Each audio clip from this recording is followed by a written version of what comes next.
All right, we're recording. Design review committee, usually we kind of start out with an introduction. Do we have Rita on the call? Let's see. I think Rita's still the chair, I believe. We can wait just a moment too before we start here if we want to give Rita a chance. I think we still have 4 members on the panel here, so we should be, oh, there's Rita. Okay, great. Good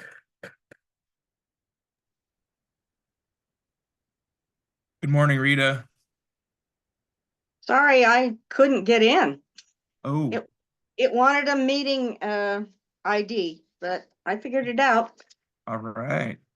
Well, we are recording, and I have, it looks like several folks from the applicant's team, so we can get going as soon as you're ready. All right.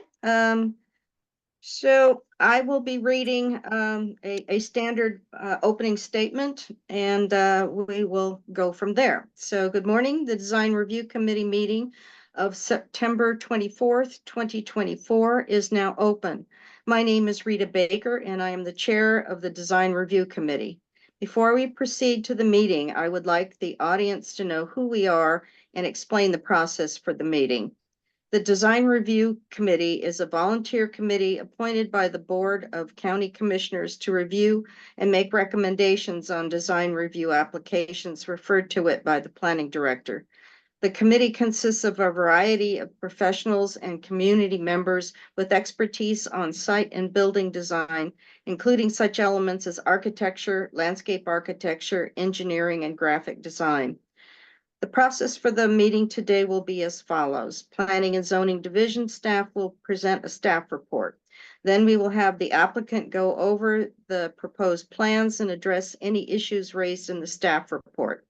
Next, although it is not a land use hearing, we will provide an opportunity for the public to comment. The applicant will then have an opportunity to respond. Finally, the committee will discuss whether the application complies with the approved criteria and the zoning and development ordinance or can comply with appropriate conditions of approval. And the committee will vote on a recommendation. Although the committee is charged with making a recommendation on the application, the decision will be made by the planning director or designee. The planning director's decision may be appealed to the land use hearing officer by a party within 12 days of the date of the decision. Is there anybody from the public on the Zoom call thus far? Ben? Well, I think we have several folks from the design team, so I think if anyone's from the public is here, maybe you could try the raise hand feature. We could identify you that way. Okay. But mainly we have several from the design team here from the applicant. Sure. Well, we can't really have anybody, if they are from the public, sign in. But I don't know how you're managing getting ID information from people. But at any rate, if there's no questions, I'm going to open the meeting for file Z0151-24-D. Ben, please proceed with the staff report. Okay, thank you.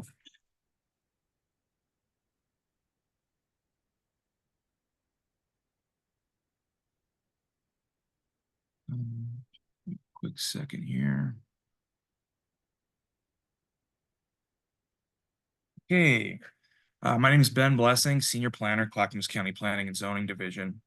This file, Z0151-24, is design review for a new Chick-fil-A restaurant with drive-through on Southeast McLaughlin Boulevard and Southeast Courtney Avenue. And just to note, it's September 24th, 2024, not 2023.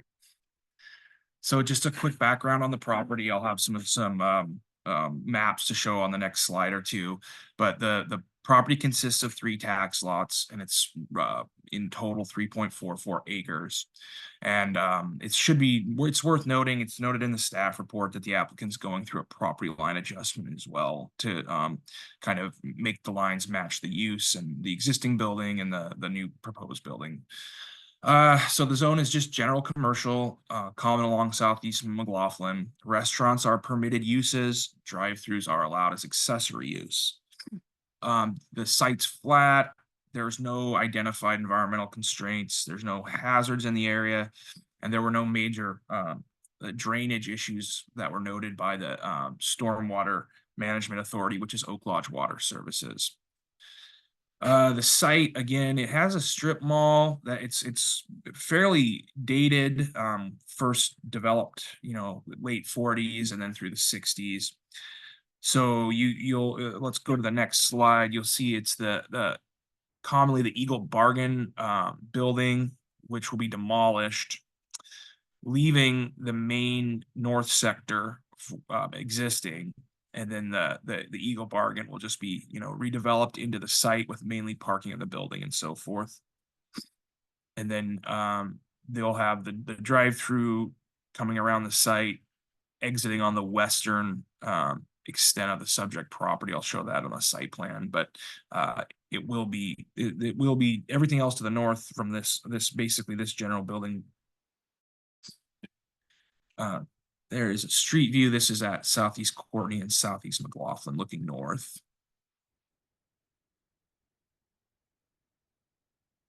So just a few items on the proposal: a roughly 2,874 square foot restaurant and associated drive-through. A 919 square foot outdoor seating area is proposed as well. Main access will be restricted to the western entrance on Southeast Courtney Avenue. That's going to be a change from the current kind of non-conforming entries, and that'll restrict traffic there again, so they're not coming right onto the intersection like they can do now. And then, of course, that the main restriction identified by county engineering and ODOT is that right turns will only be allowed on the existing entry on McLaughlin. I'll point that out on the next slide too, but that'll be a change too to help manage the traffic. The drive-through lanes for this type of drive-through restaurant, they're fairly large and need to have a lot of areas for vehicle storage, and the applicant has provided basically a plan that allows for 31 vehicles to be stored in queue, and potentially other queuing throughout the site. So that per their site plan and per their traffic study, that should be sufficient, and that's kind of the most they expect at Chick-fil-A.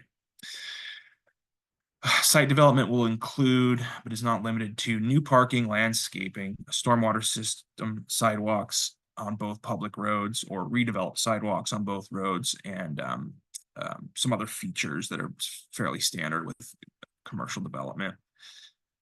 The outdoor seating area proposed on the north side of the restaurant. So again, just a quick rundown on the site plan. This is the intersection here, Courtney and McLaughlin.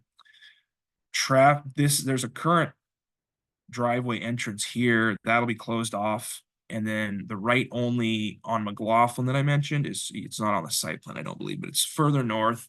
So that'll again funnel traffic all the way to these two main access points onto the Chick-fil-A property, basically, with again most of the traffic coming to this intersection, or going to the west side of the subject property, and that'll kind of offset the number of cars there queuing at the basically queuing at the intersection. Our engineering team can also provide a little more info on that as well.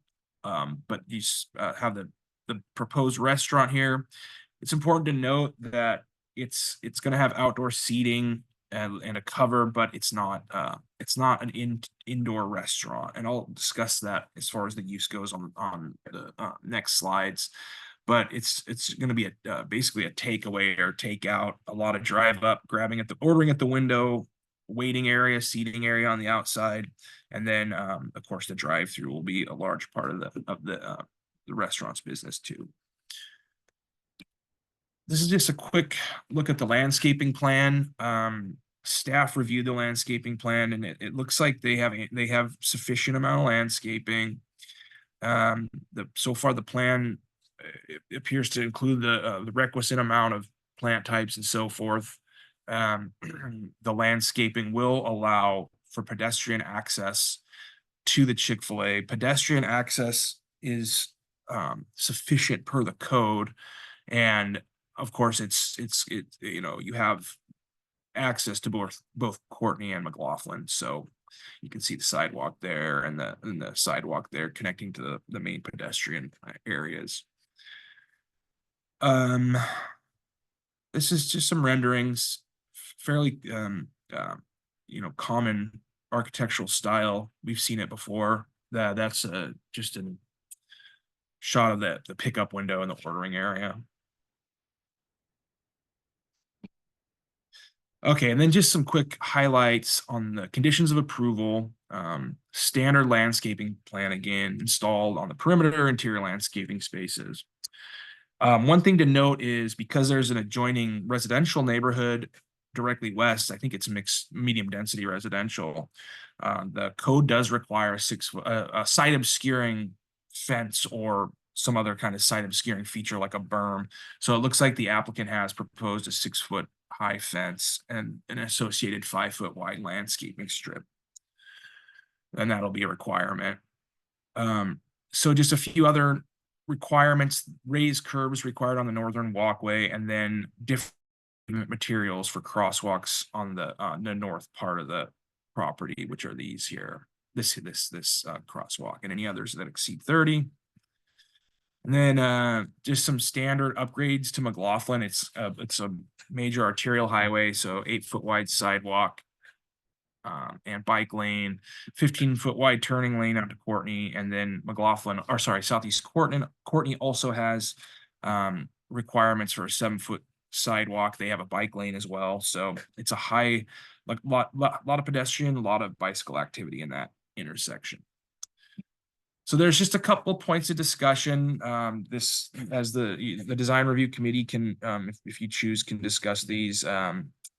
But they're kind of the main points of my memo that you received recently. And couple issues were that the initial submittal didn't really provide a detail on the proposed use. It was actually kind of stated that drive-throughs were the primary use. The applicants modified that, and they've provided basically some more info in their narrative that says that, you know, the primary use of that Chick-fil-A restaurant is going to be the drive-up window, or sorry, excuse me, the walk-up takeaway window, the outdoor seating component, and then of course some other, you know, your third-party I think they call them meal caterers, but you know, that's your typical kind of food service delivery kind of cars and so forth. So they're able to point that out as a primary use. And then of course you can have the drive-through only as an accessory use. So that does meet the definitions in section 202.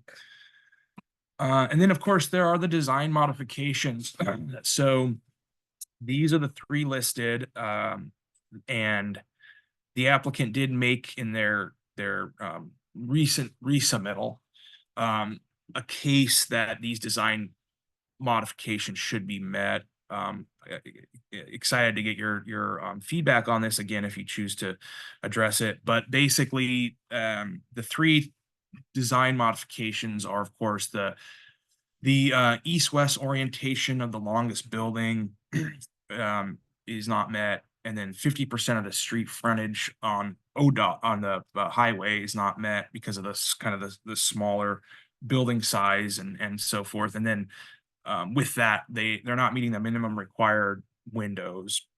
So the design modifications are a potential pathway if they can show that this current you know, design can meet the intent of the code as well or better. And they used they assert that the skew on Highway 99E, also the section with pedestrian and bike activity, make the site make compliance with those standards not possible because it could affect, for instance, pedestrian access to the site. And also the skew makes the drive-through a little difficult to align properly. So that makes that 50% street frontage requirement not feasible. And then they mentioned that required windows need not be met because it's a restaurant, and also because there's you have landscaping elements, you have the drive-through and so forth. So Yeah, those are their design modification requests, and again, we could go over those if you wish. So lastly, the recommendation now is approval with conditions. And again, we can entertain any changes or discussions to those conditions that you see fit. So that concludes my presentation. Okay, thank you, Ben.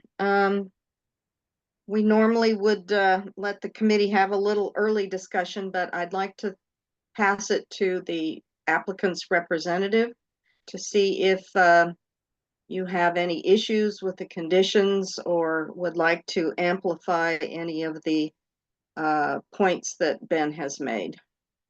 And Rita, if I could, before doing that, they have several folks on their call. Do you mind if I ask their primary who should be moved to panelist? Is that, if that's okay? All right. So Austin or Andrew, can you let me know? Does everyone need to discuss? Does it just, okay, so Austin, I'm gonna go ahead and promote you to panelist.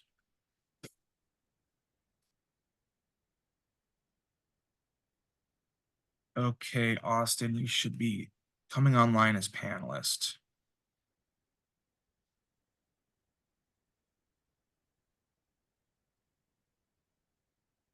Oh, it's foggy wherever Austin is. There we go. Can you see me now? Yes, and hear Okay. you. Okay, can hear me too. Thanks, Ben. Thank you to the design review committee for meeting with us this morning. We are really excited to move forward with this project. I've really enjoyed working with staff, with Ben on this review. And we do not have any opposition to the recommendation or conditions. So we agree with the findings. We have no issues with the conditions.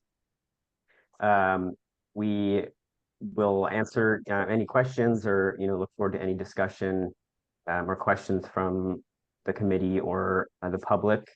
And yeah, we will kind of answer and discuss anything as needed. So thank you, Ben, for giving that great presentation and showing the renderings and the plan and everything. And we can show that back up if there's any discussion on that. Okay.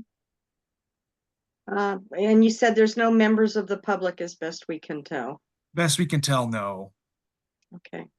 I'll open it up to the committee for any comments or questions. Everybody jump in right away. Okay. I think I can go ahead and start. I think as far as the modifications go, I just had a couple of comments. I think the first modification that's requested for the elevation orientation, I think based on the context of McLaughlin and the fact that that is definitely kind of the primary street in that instance, like I can see where they're coming from about not wanting to orient the primary facade on Courtney. I think that one made sense to me. I think I guess I'm hoping for maybe a more of a discussion about the 50% street frontage. I understand just purely based on definition in the code, what's considered a building and what's considered a structure. And I don't know if that's maybe something that's a learning thing for us about how the code is phrased. But while it is a structure, I do agree with that. I feel like the code's intent is to have an actual building, like a wall or like part of the building facade on that. And I understand functionally the way that the drive-through operates, that's not conducive to a wall. So I guess with that one, I was hoping to maybe have a little more discussion amongst the group and kind of see what everyone thinks about that one, because I wasn't entirely sure how to interpret that one myself. So and then the third one with the windows, I get that too from a functional standpoint. Like it's a drive-through. Putting windows in there quite honestly, I think is an opportunity for someone to vandalize the property. I hate to say it, but like if you put windows in a drive-through condition, it's not exactly, I don't know. I also see there's going to be a lot of landscaping there. I can tell from the plans. So I could see where that's coming from. And based on the floor plan, functionally having windows that go into what is essentially a service or back of house space. I'm all for natural light, but a lot of that facade is covered up by that canopy. So, so I guess maybe I was hoping to kind of get some of the other committee members' feedback on what they thought, but those were kind of my initial impressions about those 3 modifications. Thanks, Tracy. Todd, you want to jump in? Well, I would agree with Tracy. Only concern I had was about the transparency, and it's unfortunate. I know on another Chick-fil-A on Sunnyside Road, they had that trellis out there that we allowed to count towards their transparency, and something like that, I think, is an acceptable solution. It's an unusual situation. It's a tough site. And given the location, I also share the concerns with, potential vandalism, and it would be nice if we could break up that facade a little more facing McLaughlin if we could. That's really my only comment. Daryl, you always have something for us. Uh-oh, Oh. okay. Sorry, Daryl. I don't know if There he is. try that. Is that Can you? there you go. Okay. There he is. Oh, Still silent.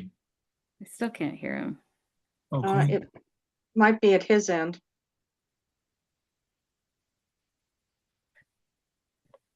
See. Is it plugged in, Daryl? Oh, boy. Yeah, Mic doesn't work. Okay. So I guess just the usual troubleshooting. If there's a volume button on the keyboard, you might check that. Sometimes I forget, but I am computer is showing me that it's coming through here. Let me just test a couple things. Let me just turn. So I stopped your video. That's going through, and then.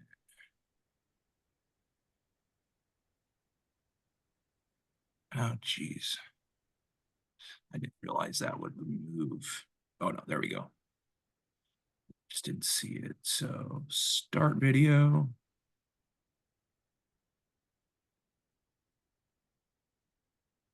So we got video, just don't have volume. You just try muting you and unmuting.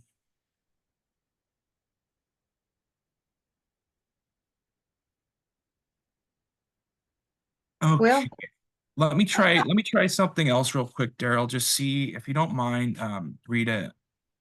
And you can also use you have the chat function. If you could type in, we probably can work with that. But if you don't mind, let me just see if I can move you. Yeah. oh, wish we were good with lip reading. Yeah, I can do, if you want, we could probably get a call into you. Call. Okay, so you want to call. Why don't you put, let's see here. I don't know how you'd want to do that, like as far as your number. I don't know, have like a phone number for you. But I do have an idea.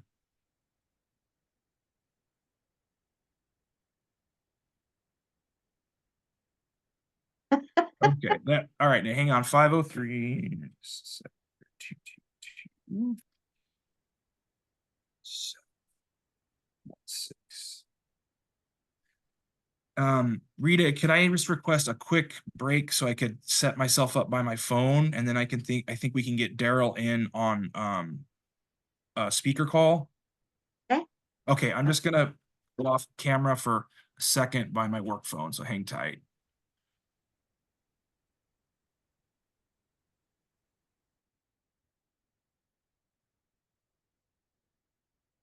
And thank you to the representatives who are being patient with our technical issues.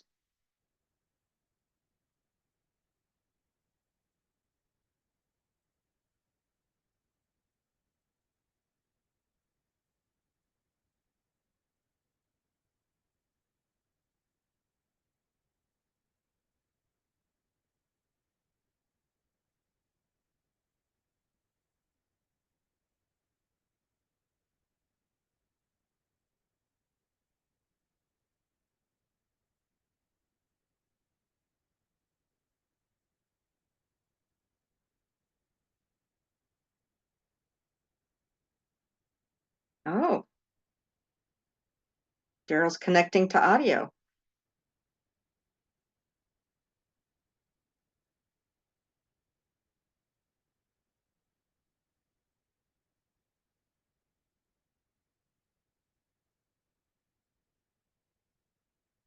Okay, I have Daryl on the phone. Let me just get my video going here. Okay, 1 second. You can't hear me now, can you? Now Yeah. we can. All right. Oh, okay. Well, yeah, I turned everything off and turned it all back on. So, okay, so you can hear me. Yep. Oh. We can hear you loud and clear. Okay. Yeah, I only had a couple comments. As I recall, there was 16-foot stalls, parking lot stalls that were adjacent to the sidewalk near the entrance. I didn't see any bumper stops on the plan, and I'm wondering if that's to code where they can overhang the curb onto the sidewalk.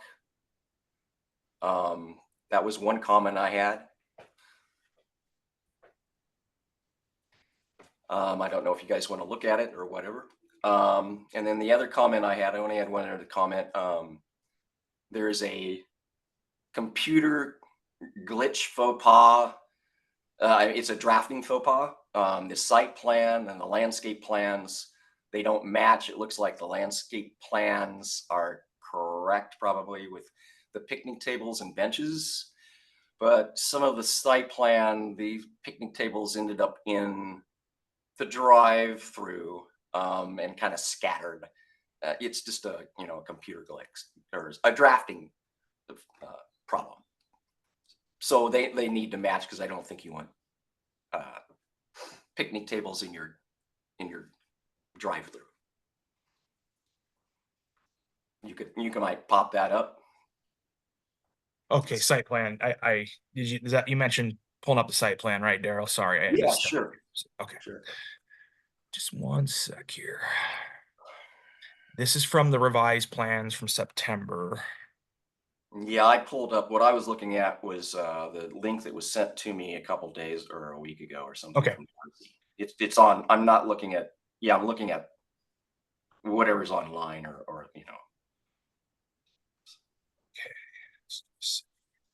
And you said this is the site plan or the landscaping plan? I'm sorry. Well, we could look at both. Why Okay. don't we look at both? If you look at the landscape plan, it'll be easier to understand what I'm saying. Okay. Okay. If you see the landscape plan, the patio, there's all these picnic tables and stuff. Sorry, it's rendering slow.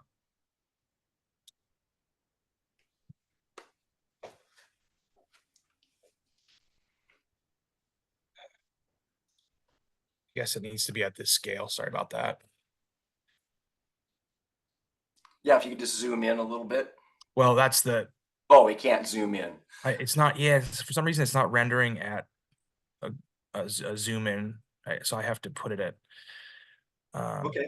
If that's okay. Well, we can still see it. Can you see the patio? Okay. Yes. You see those? Those are picnic tables. for lack of a better word, tables and chairs right there at, right where the patio is. Yeah, they're right there. So there's like, I don't know, 6 or 7 of them. And then if you go to the site plan, you'll see that there's a couple there, there's a couple pieces of them there, and then there's a couple that are actually scattered into some other places. It's hard to Yes. see.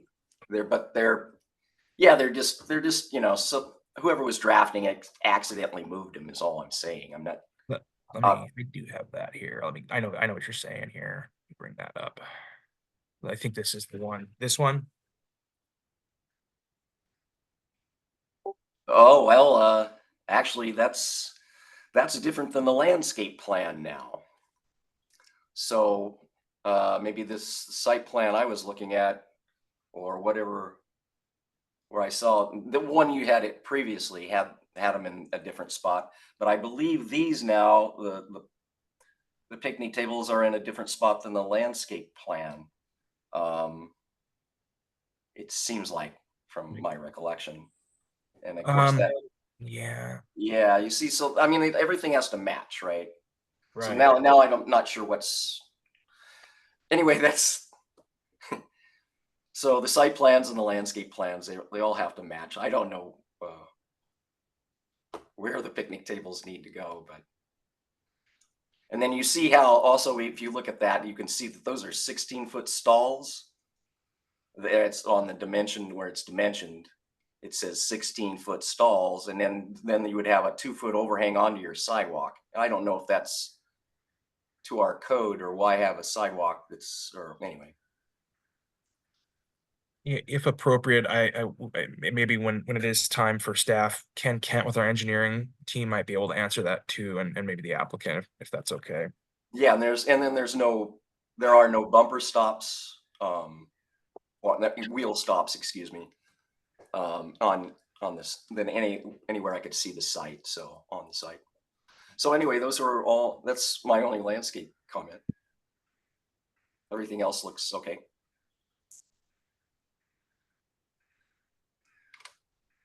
Okay, thank you, Daryl. I had a couple of questions. In your presentation, Ben, and it's hard for me to read on a computer on these small scale plans. The fence that will be bordering where the residential, it's just stated as obscuring. Considering that's going to be part of where it's queuing and residential could be affected. Can we stipulate that it be like a masonry wall? I believe we can. In fact, I think masonry is one of the specifics in the noted in the code in section 1009. So I think that if that is something that is more adequate for the site, that's a possibility. I can double check it against the conditions, but yes, I believe so.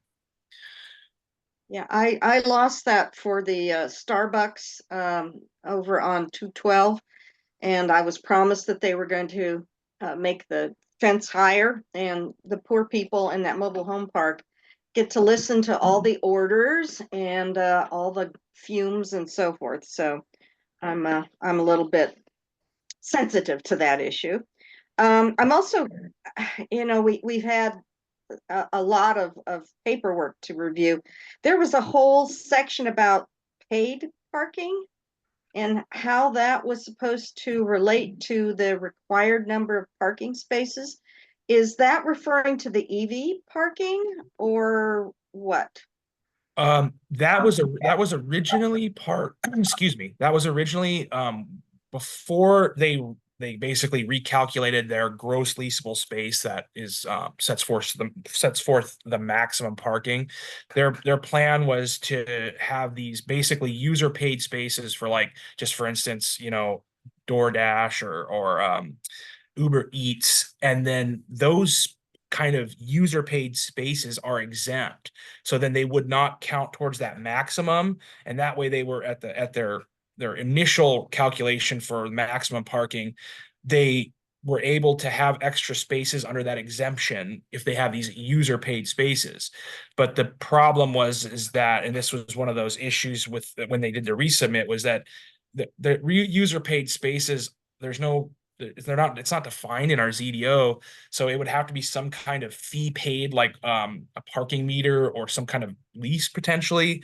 And so the applicant basically recalculated their site plan and the outdoor seating area and so forth. And given the gross leasable area in total, they were able to calculate their maximum parking area. So those, in long story short, those are not going to be part of this development. The applicant they're not part of the exempt parking spaces. It's not a factor. They may still be present. I think they are on the plan, but as far as that of the applicant requesting those spaces be exempt from the maximum parking count, that's no longer a request. So it's just going to be, I think that they do have some spots, and they might be able to clarify that too. Sorry if that was too long of a response. I just never heard paid parking on a development like this used. Right. So I was kind of curious. Right. So there's you had mentioned in your opening statement that these buildings were likely from the 40s or the 50s. Is there any requirement for those nondescript buildings to have an evaluation for historic purposes? Well, none that have been requested by the landowner, who would have that would be on them basically to do that. And they have not, to my knowledge, there was no historical landmark inventory on those. There's a couple places I can check, but it would have to be initiated by the local or the current property owner that kind of manages the site. So I don't think there's an option at present for any historical landmark preservation and so forth. I thought it was just basically a matter of age. Well, for the county, I mean, I admit I'm not an expert at our historic landmark section. I think it's 7,007, but there was an inventory done in the 80s and 90s, and then from there, then it was usually it was done. It wasn't. I don't believe that these properties were legislatively added over to all historic resources. My understanding is that they had to be initiated by the owner, and to my knowledge, to my knowledge, there's no automatic historic protection for the county. But I can't speak for other state. I can't speak for federal. There may be some function there, but for the county's historic landmark designation, it's not presently applicable. Yeah, well, I would definitely say it's not a landmark. Just having served on the Historic Review Board, as did Todd, it's not something typically on the onus of the owner to provide. It's a requirement of staff and the planning department. But again, I'm sure that if there was anything, it would be related to commerce, on McLaughlin and 99E, rather than Victorian Italianate, gorgeous little gem. It is not that, but it's all part of history. So I won't pursue that any further. Did anybody else have anything on the committee to add or suggest? Anything from the applicant? No? Okay. I guess we can close the hearing, and I will ask for someone to make a motion.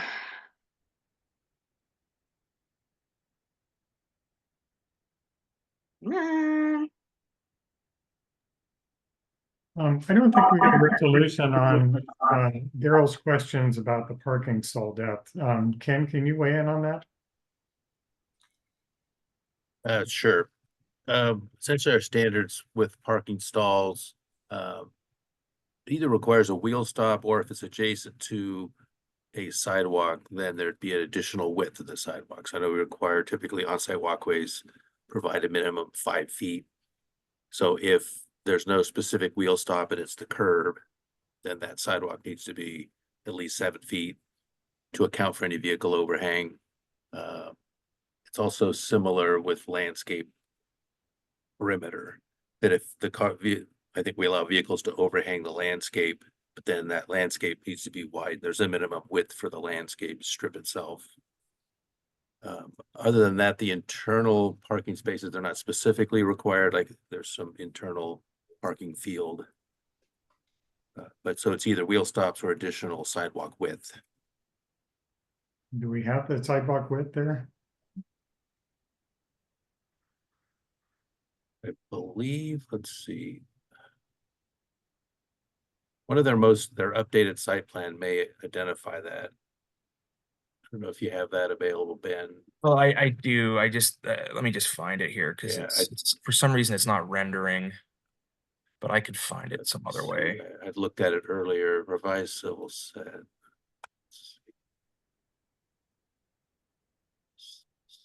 It's exhibit 12. Try something else here. You're talking about the sidewalk in front of the store? Yeah.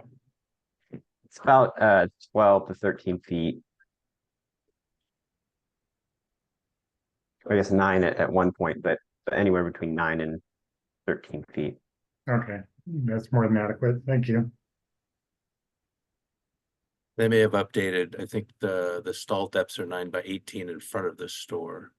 And then there is a wider sidewalk. So that would be the main criteria, is that if there's not a separate wheel stop, then the sidewalk needs to provide the additional width for the 2 feet of overhang for vehicles. And still allow for the minimum 5 feet. Okay, I just wanted to make sure we had the depth on the sidewalk there. Thank you. Anything else? No? Okay, let's try for a motion again. Todd, you're unmuted, so go for it. I move that we approve, I don't have the application number in front of me here. Z0151-24.